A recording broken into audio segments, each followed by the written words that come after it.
बहुत दिनों बाद बड्डे से फोन पर बात हुई तो मैंने उनको प्रसन्न करने के उद्देश्य से अकारण ही उनके ज्ञान विज्ञान भाव भाषा व्यवहार की प्रशंसा कर दी। थोड़ी देर सुनने के बाद बड्डे वर्जना के स्वर में मुझे टोकते हुए बोले, कुंवर चापलूसी नहीं। मैंने कहा, बड्डे या चापलूसी नहीं है, आपके व्यक्तित्व की विशेषताएं हैं जिनका मैं बखान कर रहा हूं। बड्डे बोले, ऐसा है कुंवर, किसी को सिर्फ गिल्ल करने के लिए बेमतलब का बखान चापलूसी कहावत है। आदमी को जब किसी दूसरे आदमी से बिना पैसा दे अपनी मर्जी का कोई काम करवाना होता है ना, तो वो हनक के सामने वाले की प्रशंसा में जबरन अपनी जीभ तलुआ से मारने लगता है। इससे वो आदमी गिल होकर उसके सबरे कंपनी में कर देता है। जीभ की इसी जादूगरी को चापलूसी कहा जाता है कुंवर। यह चापलूसी अंग्रेजन के जमाने से शुरू हुई है। मैंने असहमति दर्शाते हुए कहा कि बड्डे, चापलूसी अंग्रेजों के जमाने से कैसी बातें कर रहे हो आप? बड्डे, आप जबरन अंग्रेजों की मूड पे छतर ना आए पड़ रहे हो।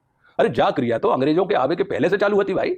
बड्डे बोले, सही कह रहे हो, लेकिन अंग्रेजों के आने से पहले ये क्रिया नहीं कला की श्रेणी में आती थी, कला कहलाती थी। तब इसको चापलूसी नहीं चाटुकारिता कहा जाता था।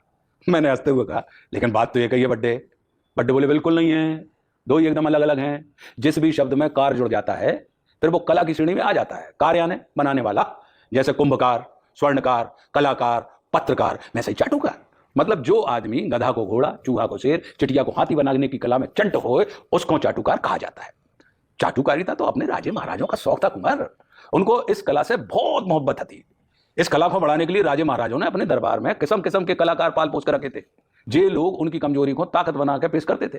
बिना कछु करे धने सब कछु बेई कर रहे हैं, ऐसी बातें सुनने में राजा साहब को बहुत मजा आता था। उनके हृदय में एकदम फुरफुरी सी उड़ जाती।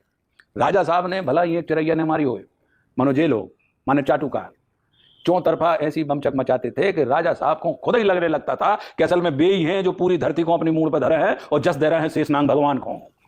भले ही राजा साहब ने युद्ध के मैदान में कभी गलती से भी न ढूंढा हुए, मगर भाई साहब चाटुकार अपनी कला से उनके युद्ध का ऐसा वर्णन करते थे कि तख्ता पे बैठे बैठे राजा साहब को हाले मर जाती। अब गर्जन लगाते कि हम पहली वाणी में बोलत नहीं, दूजी में नहीं करते रार, और तीसरी वाणी में छोड़त नहीं, मां में ठूंस दे तलवार। कुल मिला के जे लोग राजा साहब के रफूगर होते, इनका काम होता था कि राजा साहब के मुंह से निकली भाई कोई भी ऊट पटांग बात को येन केन प्रकार सही सिद्ध कर रहा है। मान लो राजा साहब ने निशाना साध गए, अंधाधुंध तीर चलाए और उनका एक भी तीर निशाने पर नहीं गला, तो चाटुकारों का काम होता था कि जहां जहां राजा साहब के मारे भाई तीर लगे हैं वे भां भां गोला बना दें और प्रजा में जब बात साबित कर दें कि राजा साहब ने हर तीर गोला के ठीक बीचों बीच सटीक निशाने पे मारा है और उनके जैसा तीरंदाज इस धरती पर दूसरा नहीं है। इससे राजा साहब गिल हो जाते और इन चाटुकारों को पद पैसा प्रतिष्ठा से मालामाल कर देते। याद रखो, अच्छा चाटुकार सिर्फ गोलची नहीं डोलची भी होता है। राजा साहब की फुटबॉल अगर गोल में नहीं गई तो इनका काम होता था कि जहां फुटबॉल जा रही है वहां पे जो गोल पोस्ट रख दें। चाटुकारिता बहुत ऊंची कला है। इसको चापलूसी बना के अंग्रेजों ने इसका सत्यानाश कर दिया है कुंवर। कुंवर, आजकल आगे बढ़ने के लिए पीछे लौटना पड़ता है, इसलिए चापलूसी के चक्कर में तुम न पड़ो, क्योंकि वो फट से पकड़ में आ जाती है और आदमी बेइज्जती करता है, वो अलग से है। अगर तुम तरक्की करना चाहते हो तो चाटुकारिता सीखो। ये विशुद्ध देसी और प्राचीन कला है। इससे काम भी बनेगा और इज्जत भी मिलेगी।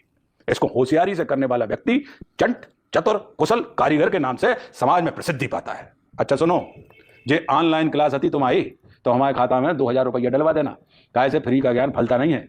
मैंने हंसते हुए कहा कि ठीक है बड्डे, आप अपना अकाउंट बताओ, हम अब वहीं पैसा ट्रांसफर कर रहे हैं। बड्डे बोले, आओ हम वहीं भेज रहे हैं तुम्हारे व्हाट्सएप पे। मैंने हंसते हुए कहा कि बड्डे, हम आप ही चाहते हैं। अब वहीं आपने बताई कि फ्री का ज्ञान फलता नहीं है, तो हमने आपसे बात करते करते अपना व्हाट्सएप अकाउंट डिलीट कर दिया है, क्योंकि उस पर फ्री का ज्ञान ही दिया जाता है। ये सुनकर बड्डे जोर से हंसे और ठहाका लगाते हुए उन्होंने जय सिया राम कहा और फोन कट कर दिया।